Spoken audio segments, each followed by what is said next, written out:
உங்களுக்கு அமைதி உரித்தாக அன்பார்ந்தவர்களே, மரியனின் ஓராண்டில் வீடியோ விளைவி வாசிப்பு திட்டத்தின் 56ஆம் நாளில் நாம் இன்றிருக்கிறோம். இன்றைக்கி நம்ம எண்ணிக்கையில் தொடர்ந்து 5ஆம் அதிகாரம் வாசிக்க போகிறோம். ஒரு அதிகாரம் தான். அதே போல் இணை சட்டத்திலும் 5ஆம் அதிகாரம், அதுவும் இன்றைக்கி ஒரு அதிகாரம் தான். சரி, எண்ணிக்கையில் நம்ம நேற்று எல்லாம் எப்படி அந்த கூடாரங்கள்லாம் அமைக்கணும் திருவுருவத்தை சுற்றி அப்படின்னு சொல்லி மற்ற குலங்களுக்கும் லேவியர் குலங்களுக்கும் யார் அந்த திருவுருவத்தை தூக்கிட்டு போவா அது எல்லாமே நம்ம பார்த்துட்டோம். ஸோ இவங்க சீனாயை விட்டு கிளம்புறதுக்கு ரெடி ஆகிட்டுருக்காங்க. இப்போ நடுவில் ஒரு பிளாக் ஆண்டவர் இந்த ஒரு அதிகாரத்தில் கட்டளைகளை கொடுக்குறாரு.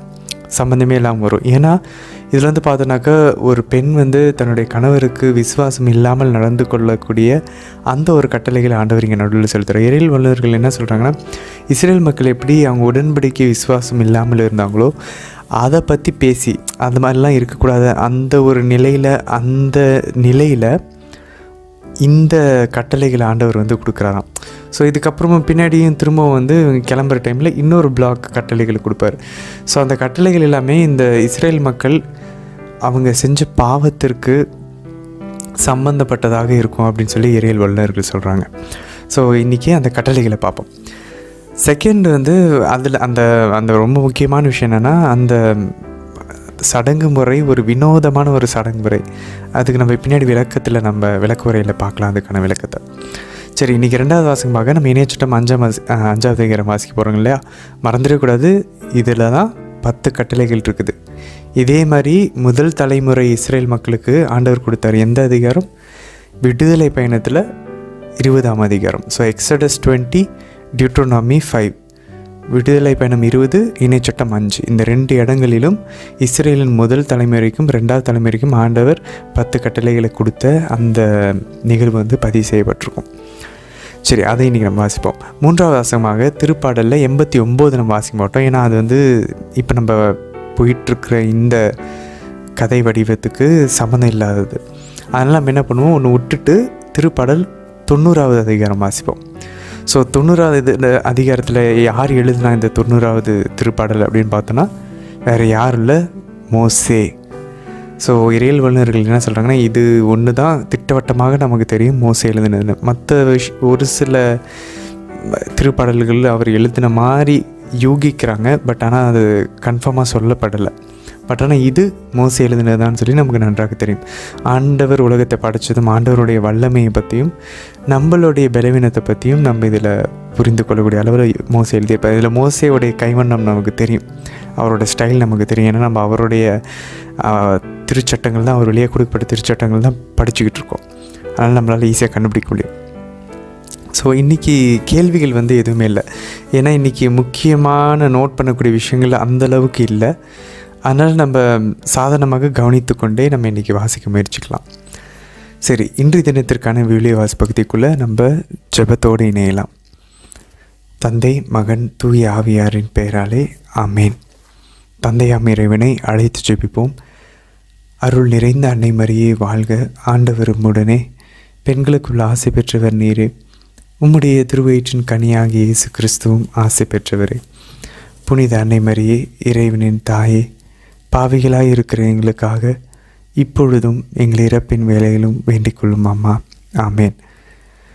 சுதனாகிய இறைவனை அழைத்து ஜெபிப்போம்.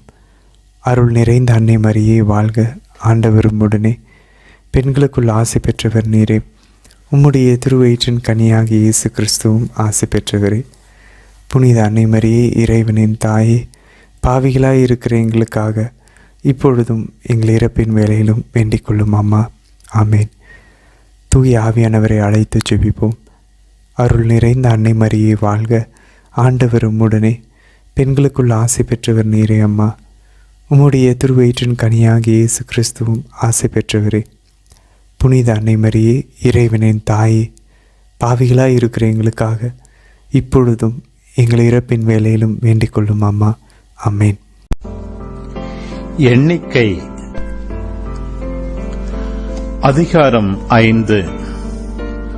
ஆண்டவர் மோசேயிடம் கூறியது: தொழுநோயர், வெட்டையுள்ளோர், பிணத்தால் தீட்டுப்பட்டோர் அனைவரையும் பாளையத்துக்கு புறம்பாக்குமாறு இஸ்ரவேல் மக்களுக்கு கட்டளையிடு. மக்களிடையே நான் தங்கியிருக்கும் பாளையத்தை அவர்கள் தீட்டுப்படுத்தி விடாதபடி ஆணாயினும் பெண்ணாயினும் அவர்களை பாளையத்துக்கு புறம்பாக்கிவிடுங்கள். இஸ்ரேல் மக்கள் அவ்வாறே அவர்களை பாளையத்துக்கு புறம்பே துரத்திவிட்டனர். ஆண்டவர் மோசேயிடம் சொன்னபடியே இஸ்ரேலர் செய்தனர். ஆண்டவர் மோசேயிடம் கூறியது, இஸ்ரேல் மக்களிடம் சொல், மனிதர் ஆண்டவரை மீறி செய்யும் பாவங்களில் எதையும் ஓர் ஆணோ பெண்ணோ செய்து குற்றவாளியானால் அவர்கள் தாங்கள் செய்த பாவத்தை அறிக்கையிட வேண்டும். தீங்கிழைக்கப்பட்டவனுக்கு ஈடு கட்டி அத்துடன் 1/5 பங்கை கூட்டி கொடுக்க வேண்டும். குற்ற ஈட்டு தொகையை பெற்றுக்கொள்ள முறை உறவினன் இல்லையெனில் அந்த குற்ற ஈட்டு தொகை ஆண்டவருக்கு, அதாவது குருவிடம் சேரும். இது அவன் குற்ற நீக்கத்துக்காக செலுத்தும் ஈட்டு பலி. ஆட்டை தவிர சேர வேண்டியது. இஸ்ரேல் மக்கள் குருவிடம் கொண்டு வரும் புனித பொருள்கள் அனைத்திலும் உயர்த்தி படைப்பவை அவனையே சேரும். ஒவ்வொரு மனிதனின் புனித பொருள்களும் அவனுக்குரியவை. ஆனால் அவன் குருவுக்கு கொடுப்பது அவனையே சேரும். மேலும் ஆண்டவர் மோசேயிடம் கூறியது, இஸ்ரேல் மக்களிடம் சொல், ஒருவனின் மனைவி நெறி தவறி அவனுக்கு நம்பிக்கை துரோகம் செய்தால் வேறொருவன் அவளோடு படுத்து உடலுறவு கொள்ள அது அவள் கணவனின் கண்களுக்கு மறைக்கப்பட்டு அவள் கரைபட்டிருந்தும் கண்டுபிடிக்கப்படாதிருந்து அவள் தவறு செய்த நிலையிலேயே பிடிக்கப்படாமல் இருந்தால், வெஞ்சினத்தின் ஆவி கணவனை ஆட்கொண்டு தன்னையே கரைப்படுத்திவிட்ட மனைவியின் மேல் அவன் வெகுண்டெழுந்தால், அல்லது வெஞ்சினத்தின் ஆவி அவனை ஆட்கொண்டு தன் மனைவி தன்னையே கரைப்படுத்தாதிருந்தும் அவன் வெகுண்டெழுந்தால், அவன் தன் மனைவியை குருவின் முன் கொண்டு வர வேண்டும். அவளை முன்னிட்டு தேவைப்படும் 10 ஏப்பா வார்கோதுமை உணவை படைக்க வேண்டும். அவன் அதன் மேல் எண்ணெய் ஊற்றவோ தூபப் பொருள்கள் தூவவோ கூடாது. ஏனெனில் அது நினைவுபடுத்தும் உணவு படையல், அதாவது குற்றத்தை நினைவூட்டக்கூடிய சினத்தின் உணவு படையல். பின் குரு அவளை கூட்டிக் கொண்டு வந்து ஆண்டவர் திருமுன் நிறுத்துவார். குரு ஒரு மண் பாத்திரத்தில் புனித நீர் எடுத்து திருக்கூடாரத்தின் தரையில் இருந்து கொஞ்சம் துகள் எடுத்து நீரில் போடுவார். குரு அப்பெண்ணின் தலைமுடியை கலைத்துவிட்டு வெஞ்சினத்தின் உணவு படையல் ஆகிய நினைவுபடுத்தும் உணவு படையலை அவள் கைகளில் வைப்பார். சாபத்தை கொண்டு வரும் கசப்பு நீரையும் குரு தன் கையில் வைத்திருப்பார். அதன் பின்னர் குரு அவளை ஆணையிடச் சொல்லி கூற வேண்டியது, நீ உன் கணவனின் அதிகாரத்துக்கு உட்பட்டிருக்கும் போது வேறு எந்த மனிதனும் உன்னோடு படுக்காமலும் நீ ஒழுக்கக்கேட்டுக்கு உடன்படாமலும் இருந்தால் சாபங்களை கொண்டு வரும் இக்கசப்பு நீர் உன்னை ஒன்றும் செய்யாது. ஆனால் நீ உன் கணவனின் அதிகாரத்திற்கு உட்பட்டிருந்தும் நெறி தவறி உன்னையே கரைப்படுத்தி உன் கணவன் தவிர வேறொருவன் உன்னோடு படுத்திருக்க உடன்பட்டால், குரு அப்பெண்ணை சாப ஆணையிடச் சொல்லி அவளிடம், ஆண்டவர் உன் தொடைகள் அழுகி விழவும் உன் வயிறு வீங்கவும் செய்து உன் மக்களிடையே உன்னை ஒரு சாபமாகவும் ஆணை கூற்றாகவும் ஆக்குவார். சாபத்தை கொண்டு வரும் இந்த நீர் உன் குடல்களில் இறங்கி உன் வயிற்றை வீங்கச் செய்து உன் தொடைகளை அழுகி விழச் செய்யட்டும் என்பார். அதற்கு அப்பெண் ஆமேன் ஆமேன் என்பாள். பின்னர் குரு இச்சாபங்களை ஓர் ஏட்டில் எழுதி கசப்பு நீரால் அவற்றை அழித்து விடுவார். சாபத்தை கொண்டு வரும் அக்கசப்பு நீரை அப்பெண் குடிக்கச் செய்வார். சாபத்தை கொண்டு வரும் அந்நீர் அவளுக்குள் சென்று கொடிய வேதனையை உண்டாக்கும். குரு வெஞ்சினத்தின் உணவு படையலை பெண்ணின் கையிலிருந்து வாங்கி அதை ஆண்டவர் முன்னிலையில் ஆரத்தியாக காட்டி பலிபீடத்துக்கு கொண்டு வருவார்.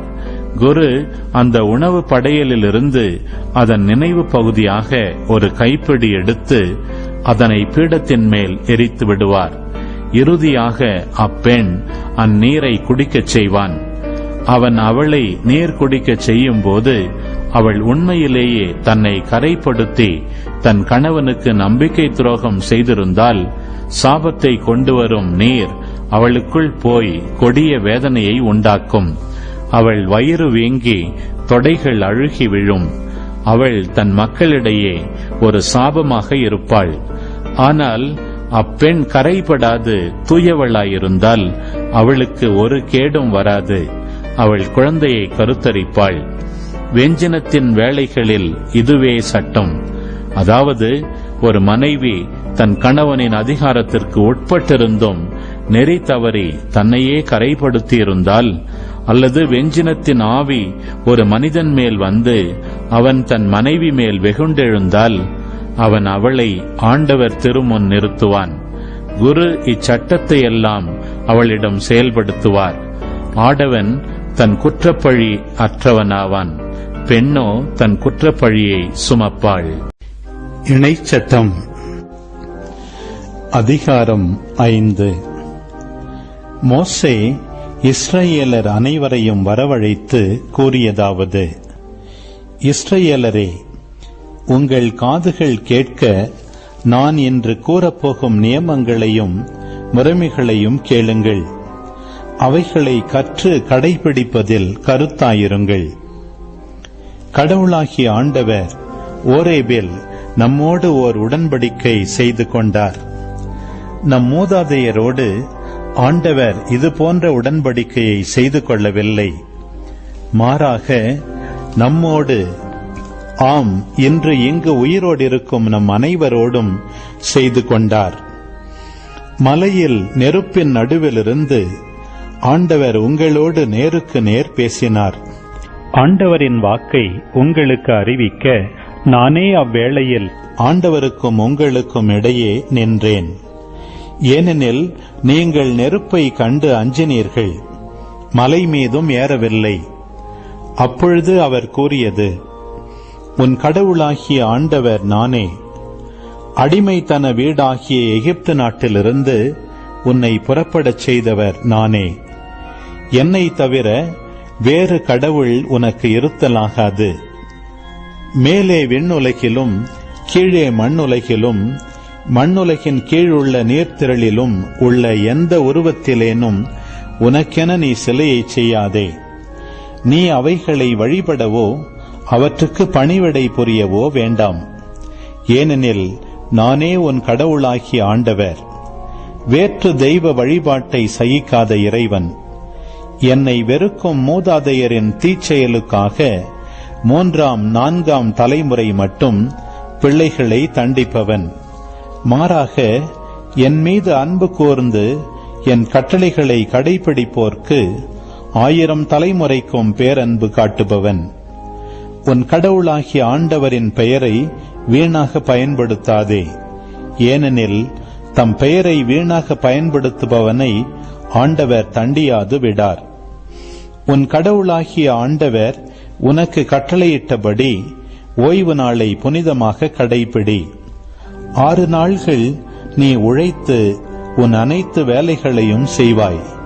7ஆம் நாளோ உன் கடவுளாகிய ஆண்டவருக்கான ஓய்வு நாள். எனவே அன்று நீயும் உன் மகனும் மகளும் உன் அடிமையும் அடிமை பெண்ணும் மாடு கழுதை மற்றெல்லா கால்நடைகளும் உன் வாயில்களுக்குள் இருக்கும் அந்நியனும் யாதொரு வேலையும் செய்ய வேண்டாம். நீ ஓய்வெடுப்பது போல் உன் அடிமையும் அடிமை பெண்ணும் ஓய்வெடுக்கட்டும்.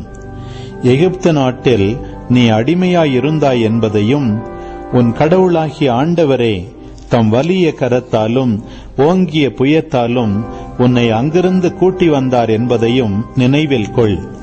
ஆதலால் ஓய்வு நாளை கடைபிடிக்க வேண்டும் என்று உன் கடவுளாகிய ஆண்டவர் உனக்கு கட்டளையிட்டார்.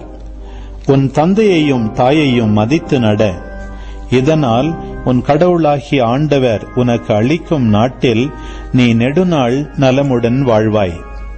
உன் கடவுளாகிய ஆண்டவர் உனக்கு இடும் கட்டளை இதுவே: கொலை செய்யாதே, விபச்சாரம் செய்யாதே, களவு செய்யாதே, பிறருக்கு எதிராக பொய்ச்சான்று சொல்லாதே, பிறர் மனைவியை காமுறாதே, பிறர் வீடு, நிலம், அடிமை, அடிமை பெண், மாடு, கழுதை அல்லது பிறர்க்குரியது எதையுமே கவர்ந்திட விரும்பாதே.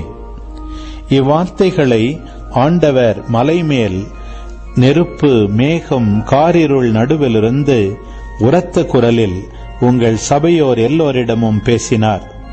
மேலும் வேறு எதையும் கூட்டாமல் அவர் அவற்றை 2 கற்பலகைகளில் எழுதி என்னிடம் தந்தார். மலையில் தீப்பற்றி எரியும் பொழுதே இருளின் நடுவிலிருந்து வந்த குரலொலியை நீங்கள் கேட்டதும் நீங்கள் எல்லோரும், உங்கள் குல தலைவர்களும் உங்கள் பெரியோர்களும் என்னை அணுகினீர்கள். நீங்கள் என்னிடம் கூறியது, இதோ நம் கடவுளாகிய ஆண்டவர் அவர் தம் ஆட்சியையும் ஆற்றலையும் நமக்கு காண்பித்துள்ளார். மேலும் நெருப்பின் நடுவிலிருந்து வந்த அவரது குரலையும் நாம் கேட்டோம். கடவுள் மனிதனோடு பேசியதையும் ஆயினும் அம்மனிதன் உயிரோடு இருப்பதையும் இன்று கண்டோம். அப்படியானால் இப்பொழுது நாங்கள் ஏன் சாக வேண்டும்? ஏனெனில் இப்பெரும் நெருப்பு எங்களை விழுங்குமே. நம் கடவுளாகிய ஆண்டவரின் குரலை இனியும் கேட்போமாகில் நாங்கள் மடிவோம். நெருப்பிலிருந்து பேசுகின்ற வாழும் கடவுளின் குரலை நாங்கள் கேட்டும் உயிரோடு இருப்பது போல், கடவுளது குரலை கேட்டும் உயிரோடு இருக்கின்ற மானிடன் எவனாவது உண்டா? நீரே அருகில் சென்று நம் கடவுளாகிய ஆண்டவர் கூறப்போவது அனைத்தையும் கேட்டு அவர் கூறுவது அனைத்தையும் நீரே எமக்குச் சொல்லும். நாங்கள் கேட்டு அதன்படியே செய்வோம். நீங்கள் என்னிடம் சொன்ன வார்த்தைகளை ஆண்டவர் கேட்டு அவர் என்னிடம் கூறியது, இந்த மக்கள் உன்னிடம் சொன்ன வார்த்தைகளை கேட்டேன். அவர்கள் சொல்வது சரியே. அவர்களும் அவர்கள் மக்களும் என்றென்றும் நலமாயிருக்குமாறு எந்நாளும் எனக்கு அஞ்சி நடந்து என் கட்டளைகள் அனைத்தையும் கடைபிடிக்கும் இத்தகைய உள்ளம் அவர்களுக்கு இருந்தால் எவ்வளவோ நல்லது. நீ சென்று உங்கள் கூடாரங்களுக்கு திரும்பி போங்கள் என அவர்களுக்கு சொல். நீயோ இங்கே என்னோடு இரு. எல்லா கட்டளைகளையும் நியமங்களையும் முறைமைகளையும் நான் உனக்கு சொல்வேன். அவர்களுக்கு நான் உடமையாக கொடுக்க போகும் நாட்டில் அவர்கள் கடைபிடிக்குமாறு அவற்றை நீ கற்றுக்கொடு. ஆகவே உங்கள் கடவுளாகிய ஆண்டவர் உங்களுக்கு கட்டளையிட்டவற்றை நிறைவேற்றுவதில் கருத்தாயிருங்கள். வலமோ இடமோ விலகி நடக்க வேண்டாம். மாறாக உங்கள் கடவுளாகிய ஆண்டவர் உங்களுக்கு கட்டளையிட்டு கூறிய எல்லா வழிகளிலும் நடங்கள். அப்பொழுது வாழ்வீர்கள். அது உங்களுக்கு நலமாகும். நீங்கள் உடமையாக்கிக் கொள்ளப் போகும் நாட்டிலும் நெடுநாள் வாழ்வீர்கள். திருப்பாடல் 90. என் தலைவரே, தலைமுறை தோறும் நீரே எங்கள் புகலிடமாய் உள்ளீர். மலைகள் தோன்றும் முன்பே, நிலத்தையும் உலகையும் நீர் உருவாக்கும் முன்பே, ஊழி ஊழி காலமாய் உள்ள இறைவன் நீரே. மனிதரை புழுதிக்கு திரும்பிடச் செய்கின்றீர். மானிடரே, மீண்டும் புழுதியாகுங்கள் என்கின்றீர். ஏனெனில் 1000 ஆண்டுகள் உம் பார்வையில் கடந்து போன நேற்றைய நாள் போலவும் இரவின் ஒரு சாமம் போலவும் உள்ளன. வெள்ளமென மானிடரை வாரிக்கொண்டு செல்கின்றீர். அவர்கள் வைகரையில் முளைத்தெழும் புல்லுக்கு ஒப்பாவர். அது காலையில் தளிர்த்து பூத்து குலுங்கும், மாலையில் வாடி காய்ந்து போகும். உமது சினத்தால் நாங்கள் அழிந்து போகின்றோம். உமது சீற்றத்தால் நாங்கள் திகைப்படைகின்றோம். எம் குற்றங்களை உம் கண்முன் நிறுத்தினீர். மறைவான எம் பாவங்களை உம் திருமுக ஒளிமுன் வைத்தீர். எங்கள் அனைத்து வாழ்நாள்களும் உமது சினத்தால் முடிவுக்கு வந்துவிட்டன. எங்கள் ஆண்டுகள் பெருமூச்சென கழிந்துவிட்டன. எங்கள் வாழ்நாள் 70 ஆண்டுகளே. வலிமை மிகுந்தோர்க்கு 80. அவற்றில் பெருமைக்கு உரியன துன்பமும் துயரமுமே. அவை விரைவில் கடந்து விடுகின்றன. நாங்களும் பறந்து விடுகின்றோம். உமது சினத்தின் வலிமையை உணர்பவர் எவர்? உமது கடுஞ்சீற்றத்துக்கு அஞ்சுபவர் எவர்? எங்கள் வாழ்நாள்களை கணிக்க எங்களுக்கு கற்பியும். அப்பொழுது ஞானமிகு உள்ளத்தை பெற்றிடுவோம். ஆண்டவரே, திரும்பி வாரும். எத்துணை காலம் என் நிலை. உம் ஊழியருக்கு இரக்கம் காட்டும். காலைதோறும் உமது பேரன்பால் எங்களுக்கு நிறைவளியும். அப்பொழுது வாழ்நாள் எல்லாம் நாங்கள் களிகூர்ந்து மகிழ்வோம். எங்களை நீர் ஒடுக்கிய நாள்களுக்கும் நாங்கள் தீங்குற்ற ஆண்டுகளுக்கும் ஈடாக எம்மை மகிழச் செய்யும். உம் அடியார் மீது உம் செயலும் அவர்தம் மைந்தர் மீது உமது மாட்சியும் விளங்கச் செய்யும். எம் கடவுளாம் தலைவரின் அருள் எம்மீது தங்குவதாக. நாங்கள் செய்பவற்றில் எங்களுக்கு வெற்றி தாரும். ஆம், நாங்கள் செய்பவற்றில் வெற்றி அருளும். ஆமேன். ஆண்டவரே, இந்த நாளுக்கான இந்த இறை வார்த்தைகளுக்காக நன்றி செலுத்துகிறோமாப்பா.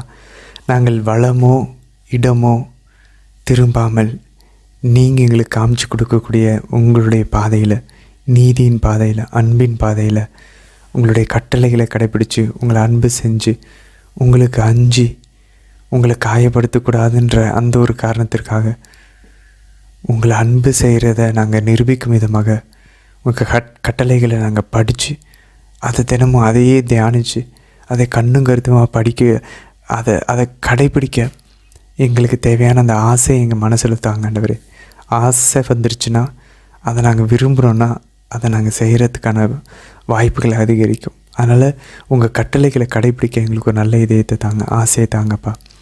அம்மா, உங்களுடைய முக்காட்டுக்குள்ளே எங்களை மறைத்து கொண்டு அம்மா நீங்கள் எப்படி பரிசுத்தமாக அவர் சொல்வதையெல்லாம் செய்யுங்கள் சொல்லி எங்களுக்கு நீங்கள் சொல்லி தந்தீங்களோ அதே போல் நாங்களும் உங்களை போல் பரிசுத்தமாக அவர் சொல்வதையெல்லாம் செய்ய மனசில் அந்த ஆசை எங்களுக்கு தந்துடல வேண்டி உங்களை கெஞ்சி மன்றாடுகிறோம் அம்மா. தந்தை, மகன், தூய ஆவியாரின் பெயராலே ஆமேன். அன்பார்ந்தவர்களே, இன்றைய விளக்க உரை ரொம்ப ரொம்ப சின்னதான். ஏன்னா அந்தளவுக்கு ரொம்ப முக்கியமான விஷயங்கள் நம்ம இன்றைக்கும் பார்க்கல. ஸோ முதல் விஷயம், இந்த ஒரு வினோதமான ஒரு சடங்கு முறையை பார்த்தோம். ஏதாவது ஒரு பெண் தன் கணவனுக்கு விசுவாசம் இல்லை அப்படின்னு சொல்லி குற்றம் சுமத்தப்பட்டாங்கன்னா அவங்கள கூட்டிகிட்டு தண்ணியில் அந்த கசப்பு தண்ணீரை கொடுத்து அதில் புழுதியும் மண்ணையும் கலந்து கொடுக்குறாங்க. ஸோ இது ஃபஸ்ட்டு ஆராய்ச்சியாளர்கள் என்ன சொல்கிறாங்க அப்படின்னாக்கா, மெடிக்கல் ஸ்டாண்ட் பாயிண்டில் அது ஒன்றும் அந்தளவுக்கு உடம்புல பாதிப்பு ஏற்படுத்தாது அப்படின்னு சொல்கிறாங்க. வெறும் டஸ்ட்டும் தண்ணியும் நிறைய பேர் இந்த காலத்தில் ரொம்ப மோசமான இருக்கக்கூடிய இடங்களில், ரொம்ப ரூரல் இடங்கள்லாம் தண்ணீரில் இப்போவுமே கூட நிறைய மண் கலந்தது தான் அவங்க குடிக்கிறாங்களே அன்றாட வாழ்க்கையிலே. ஸோ ஒரு முறை அந்த மாதிரி குடிக்கும்போது மெடிக்கலாக பார்த்தோன்னா, மருத்துவ ரீதியாக இது அந்த பெண்ணுக்கான எந்த ஒரு உடல்நல பிரச்சனையும் கொண்டு வராது அப்படின்னு தான் ஆராய்ச்சிகள் இணையதளத்தில் நம்மளை பார்க்க முடியுது அவங்க சொல்கிறது. அப்போ இது எதை குறிக்குது அப்படின்னு பார்த்தோன்னா, அந்த பெண் அதை குடிச்சும் ஏதாவது ஆகுது அப்படின்னாக்க கண்டிப்பாக அது டிவைன் இன்டர்வென்ஷன், கடவுள் இடைப்படுகிறார் அப்படின்றதான் குறிக்குது. ஸோ இது ஏதோ அது ஒரு அது ஒரு காக்ஷன் மாதிரி, ஒரு கஷாயம் மாதிரி, அதை குடித்தா கண்டுபிடிச்சிடலாம். அந்த கஷாயத்தில் இல்லையா, உண்மையான விஷயம் கடவுள்கிட்ட இருக்குதான். கடவுள் உண்மையிலே தண்டிச்சார்னா தான் அது செயல்படும், இல்லைன்னா அது ஆக்சுவலாக சராசரியாக யார் குடித்தாலும் அது எதுவுமே ஆகாது அப்படின்ற மாதிரி தான் ஒரு சில இணையதளங்களில் அவங்க சொல்கிறாங்க பதில். இது ஒரு பக்கம் இருக்க, இன்னொன்று அந்த கலாச்சார சூழலை நம்ம புரிஞ்சுக்கிட்டோம் அப்படின்னாக்கா, அந்த கிழக்கத்திய நாடுகளில் இந்த கசப்பு தண்ணீர் ஒரு காமனான விஷயம் அப்படின்னு சொல்லி சொல்கிறாங்க. ஸோ இது எதுக்கு இப்போ மோசே இங்கே கொடுக்குறாருங்க அப்படின்னு சொல்லி பார்த்தோன்னா, கடவுள் அந்த காலத்தில் ஒரு ஹஸ்பண்ட் ஒரு ஒய்ஃபை, ஒரு கணவன் ஒரு மனைவியை விட்டுட்டு போகணும், விவாதத்துக்கு கொடுக்கணுன்னா ஈஸியாக அவங்க மேலே இந்த மாதிரி பழி சுமத்திட்டு போகக்கூடிய சூழல் இருந்துச்சான். அந்த காலத்தில் குழந்தைகளையும் பெண்களையும் ரொம்ப மோசமாக நடத்தின காலம். அதனால் கடவுள் இந்த சட்டத்தை கொடுக்குறது பெண்களை பாதுகாப்புறதுக்காக தான் கொடுத்தாரு. அவங்கள இப்படிப்பட்ட ஆண்களிடமிருந்து, தவறான ஆண்களிடமிருந்து பாதுகாப்பதற்காக. இப்போ நீ பழி சுமத்திரியா, ஓகே வா, கடவுள்கிட்ட அதை நம்ம கொடுப்போம் அப்படின்னு சொல்லி இந்த சடங்கு முறையை கொடுத்து கடவுளை தண்டிக்க, கடவுளை தீர்ப்பிடுவதற்கு அனுமதிக்கக்கூடிய, பெண்களை காப்பாற்றக்கூடிய ஒரு சடங்காக, ஒரு சட்டமாக இதை பார்க்கலாம் அப்படின்னு சொல்லி தான் இறையியல் வல்லுநர்கள் சொல்கிறாங்க. சரி, இது ஒரு பக்கம் இருக்குது. இனி இணைச்சட்டம் 5ஆம் அதிகாரத்தில் ஒரு சில குறிப்புகள் தான் பாருங்கள். ஆண்டவர் சொல்லுகிறார், மோசே வழியாக ஹியர் ஓ இஸ்ரேல் அப்படின்றார். அப்படின்னா அதை எபிரேய மொழியில் ஷேமா அப்படின்வாங்க. ஷெமா அப்படின்னாக்கா கேளுங்கள், இஸ்ரேலே செவி கொடுத்து கேளு. இது நமக்கு ஞாபகம் வருதா? எதையாச்சும் ஞாபகப்படுத்த மார்க் 12ஆம் அதிகாரம் 29 31 ஆண்டவர் கூறுவார், எது பெரிய கட்டளை, சிறந்த கட்டளை அப்படின்னு சொல்லி மறைநூல் அறிஞர்கள் வந்து கேட்கும்போது ஆண்டவர் சொல்லுவார், இஸ்ரவேலே கேளு அப்படின்வார். ஹேரோ இஸ்ரேல், உன் கடவுளாகிய ஆண்டவரை முழு உள்ளத்தோடும் முழு ஆன்மாவோடும் முழு பலத்தோடும் அன்பு செய்வாக, அடுத்திருப்பவரையும் அன்பு செய்வாங்க. அந்த 2 கட்டளை ஆண்டவர் கொடுக்குறாருல, அப்போ ஆண்டவர் இப்படி தான் ஆரம்பிப்பார். ஸோ இதை இங்கேயும் பார்க்கலாம், இதை மார்க் 12லையும் பார்க்கலாம். இதை தான் ஆண்டவர் வந்து இந்த இடத்துல ஹேரோ இஸ்ரேல்ன்றார். பின்னாடி இதை இன்னொரு இடத்துலையும் அவர் சொல்வார். பட் மெயினாக இணைச்சட்டம் 6ஆம் அதிகாரத்தில் எக்ஸாக்டாக உன் கடவுளாகிய ஆண்டவரை அன்பு செய்யின்னு சொல்கிறத இணைச்சட்டம் 6ஆம் அதிகாரத்தில் நம்ம நாளைக்கு வாசிப்போம். அங்கேயும் ஆண்டவர் சொல்வார், ஹேரோ இஸ்ரேல், இஸ்ரேலரே செவி கொடுத்து கேளுங்கள், உங்களுக்கு காதுகள் கேட்க நான் சொல்கிறேன் அப்படின்னு சொல்லி. ஸோ அதே ஆண்டவர் புதிய மோசேவாக இருந்து புதிய அந்த 2 கட்டளைகளை எல்லாத்துக்குள்ளேயும் அவர் வந்து அடக்கிறாரு. இந்த மொத்த மோசேவின் சட்டங்களையும் 2 கட்டளையாக சுருக்குனா அப்படி தான் ஆண்டவர் சொல்கிறாராங்க மார்க் 12. சரி, இது ஒரு பக்கம் இருக்க. 2வது அதிகாரத்தில் 5வது அதிகாரத்தில் 2வது வசனத்திலேருந்து 5வது வசனம் வரைக்கும் இணைச்சட்டத்தில் நம்ம வாசனா மோசே அழகாக சொல்ல பாருங்கள், நம் மூதாதையர்களோடு ஆண்டவர் இது போன்று உடன்படிக்கையை செய்து கொள்ளவில்லை, மாறாக நம்மோடு, ஆம் இன்று இங்கு உயிருடன் இருக்கும் நம் அனைவரோடும் செய்து கொண்டார். அப்போ பாருங்களேன், அவர் தொடர்ந்து சொல்கிறார் பாருங்கள், மலையில் நெருப்பின் நடுவிலிருந்து ஆண்டவர் உங்களோடு நேருக்கு நேர் பேசினார். ஆக்சுவலாக இவங்கெல்லாம் 2ஆம் தலைமுறையினர்கள், நமக்கு நல்லா தெரியும். அந்த 40 வருஷத்தில் ஆண்டவர் யார் கூட ஃபஸ்ட்டு பேசினாரோ சீனாய் மலையிலேருந்து அவங்களாம் இறந்து போயிட்டாங்க. மோசே, யோசுவா, மிரியம், இன்னும் ஒரு சில பேர் தான் உயிரோடு இருக்காங்க. ஆனால் இங்கே மோசே சொல்கிறாரு, அந்த உடன்படிக்கை உங்கள் மூதாதையர்கிட்ட செஞ்சதில்லை, அந்த உடன்படிக்கை இன்று உங்களோட செஞ்சார், உங்கள் கூட பேசினார். அது மட்டும் இல்லை பாருங்கள், 5வது வசனத்தில் பாருங்கள், ஆண்டவரின் வாக்கை உங்களுக்கு அறிவிக்க நான் அவ்வேளையில் ஆண்டவருக்கும் உங்களுக்கும் இடையே நின்றேன். ஆண்டவருக்கும் இவங்களுக்கும் இடையே எங்கே மோசே நின்னார்? இவங்க மூதாதையர்களிடையே தான் நின்னார். ஏனெனில் நீங்கள் நெருப்பை கண்டு அஞ்சினீர்கள்.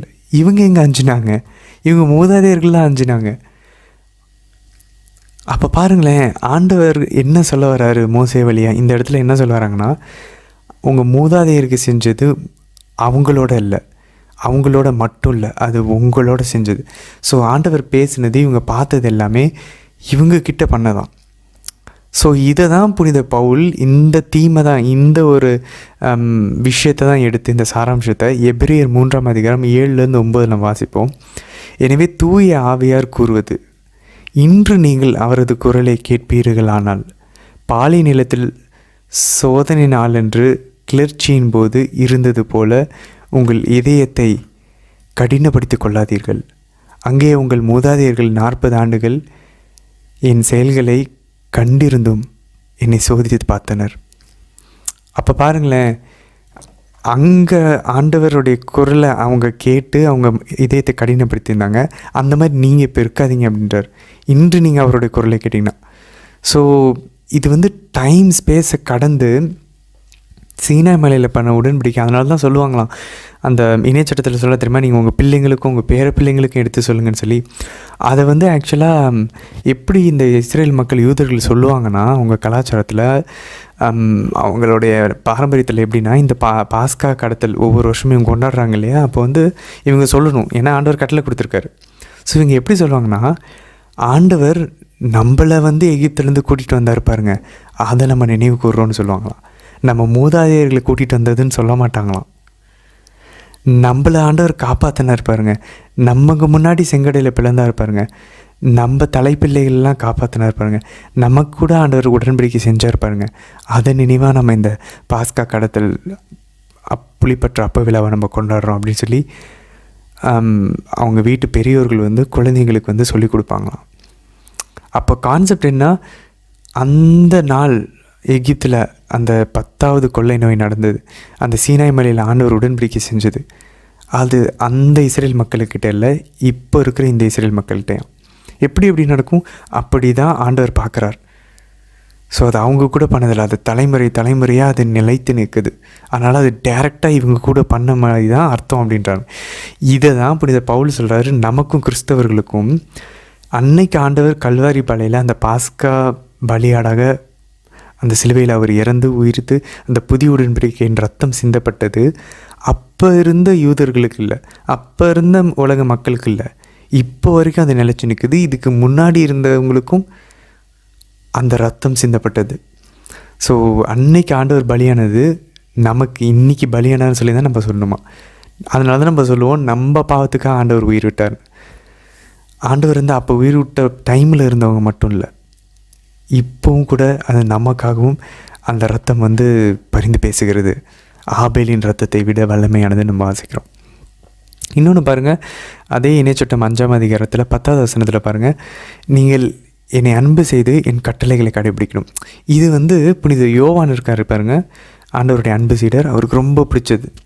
நம்ம அதை பின்னாடி பார்ப்போம். இதுதான் ரொம்ப ரொம்ப முக்கியமானது. என்னை அன்பு செய்கிறவர் என் கட்டளைகளை கடைபிடிப்பார். கடவுள் கடைசியாக கட்டளை கடைபிடிக்கிறது எங்கே வந்து இணைச்சி கட்டிட்டார்னா அவர் மேலே இருக்கிற அன்பில் கட்டிட்டார்.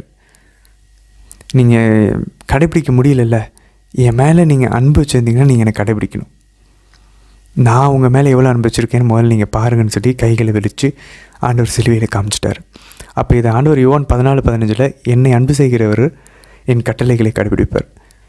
அதே 14ஆம் அதிகாரம் யோவானில் 21வது வசனத்தில் என் தந்தை அவர்களை அன்பு செய்வாங்க. யார் யாரெல்லாம் என் கட்டளைகளை கடைபிடிக்கிறாங்களோ என் தந்தை அவர்களை அன்பு செய்வார், நானும் அவரை அன்பு செய்வேன், நாங்கள் வந்து உங்களுக்குள்ளே குடிக்கொள்வோம் அப்படின்றாங்க. எப்படி இருக்குது பாருங்களேன். ஆண்டவர் அன்பு செய்கிறோன்னா அது வாயில் சொல்கிறதில்ல, அவருடைய கட்டளைகளை கடைபிடிக்கணும்னு அவர் எதிர்பார்க்குறார்.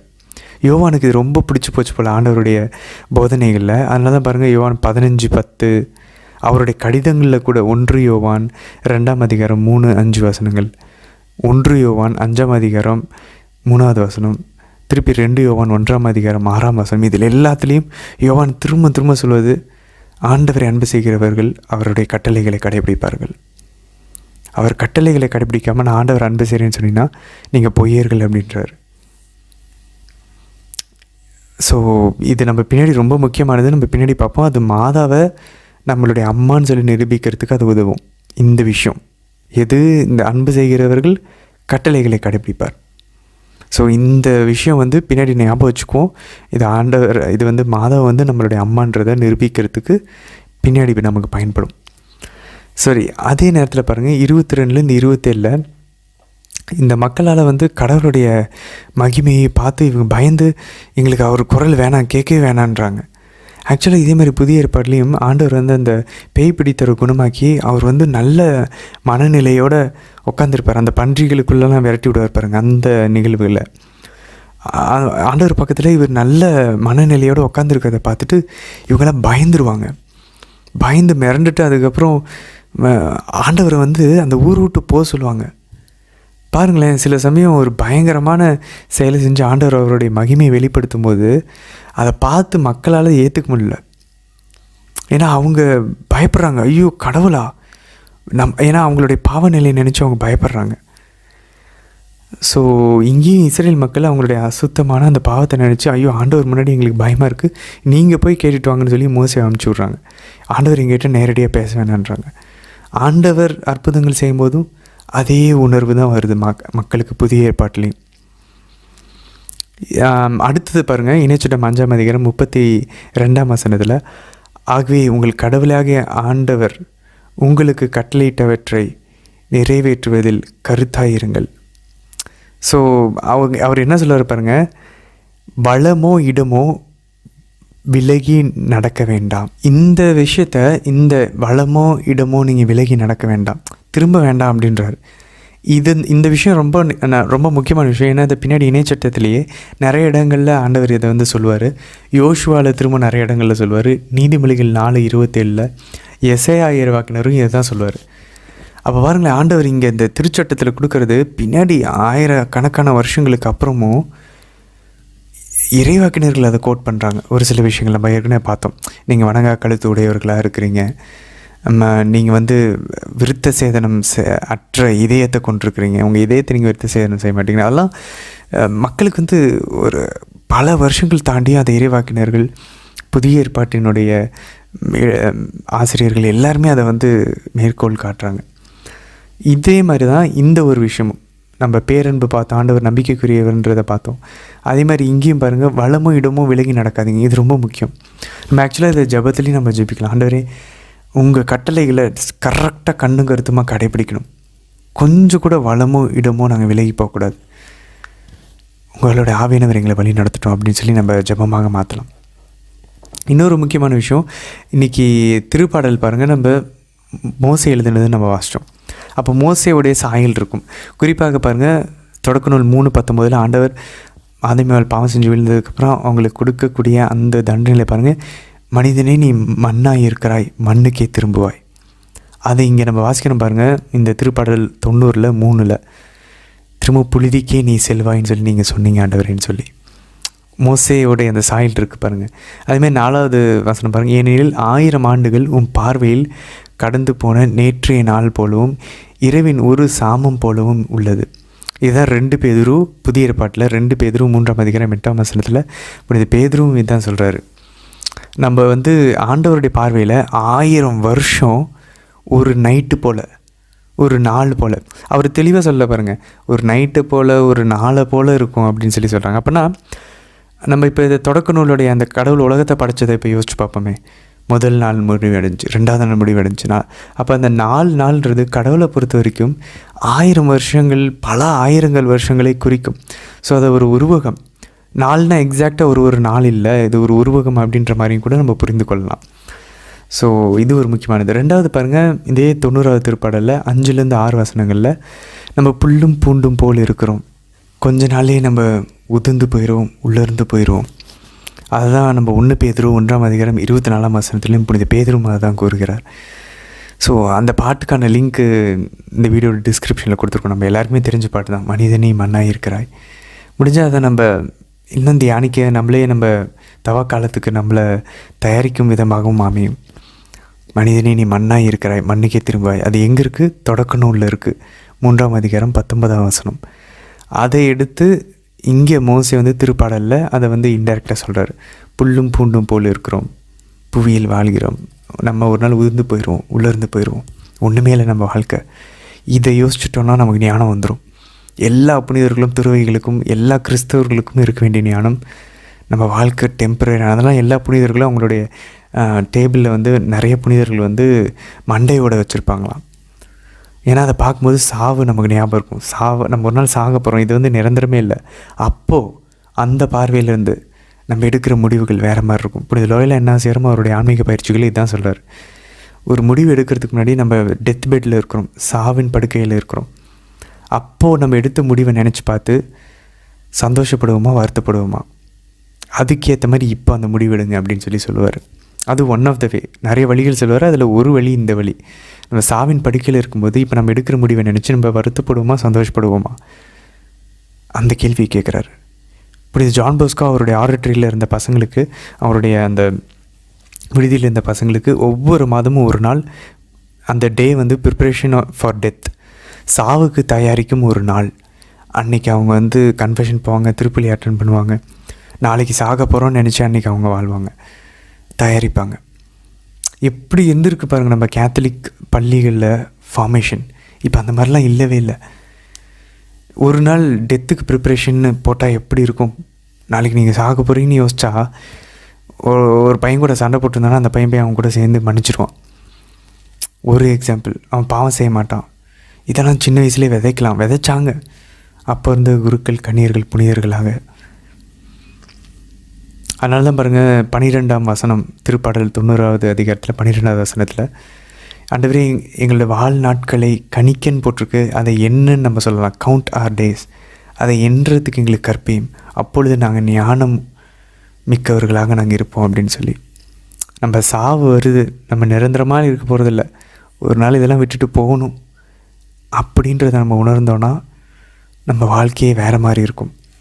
அதான் யாக்கோபு 1ஆம் அதிகாரம் 5வது வசனத்தில் சொல்கிறார், உங்களில் யாருக்காவது ஞானம் குறைவாக இருந்துச்சுன்னா கடவுள்கிட்ட அதை கேளுங்க, அவர் அதை கொடுப்பாரு அப்படின்றார். இன்னொரு முக்கியமான விஷயம் பாருங்கள், 15வது வசனத்தில் அதே திருப்பாடல் 90ல் எங்களை நீர் ஒடுக்கிய நாட்களும் நாங்கள் தீங்குற்ற ஆண்டுகளுக்கும் ஈடாக எம்மை மகிழ்ச்சி செய்யும். ஆண்டவரே, எங்களை நீங்கள் தண்டித்து எங்களை நீங்கள் ஒழுங்குபடுத்துறீங்களா, அதுக்கு இணையான நாளை எங்களை நீங்கள் சந்தோஷப்படுத்துங்க.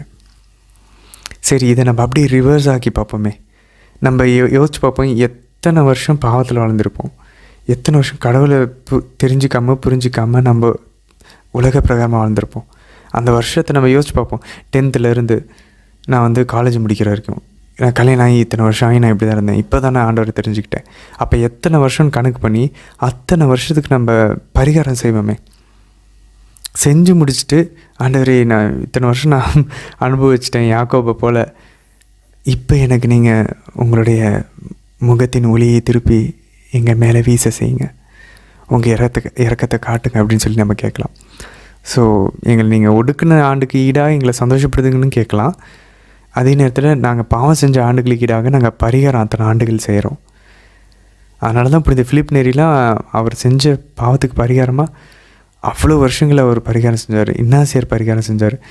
புனித நாபர்ட் பரிகாரம் செஞ்சார். வாழ்நாளில் அவர் நான்வெஜ் சாப்பிடவே இல்லையா, ஏன்னா அவருடைய பாவங்களுக்கு பரிகாரமாக புனித நாபர்ட். அப்போது நம்ம அந்த மாதிரியும் பண்ணலாம். சரி, தொடர்ந்து பயணிப்போம். நாளை தினத்திற்கான வீடியோவில் நம்ம சந்திக்கலாம். ஆமேன்.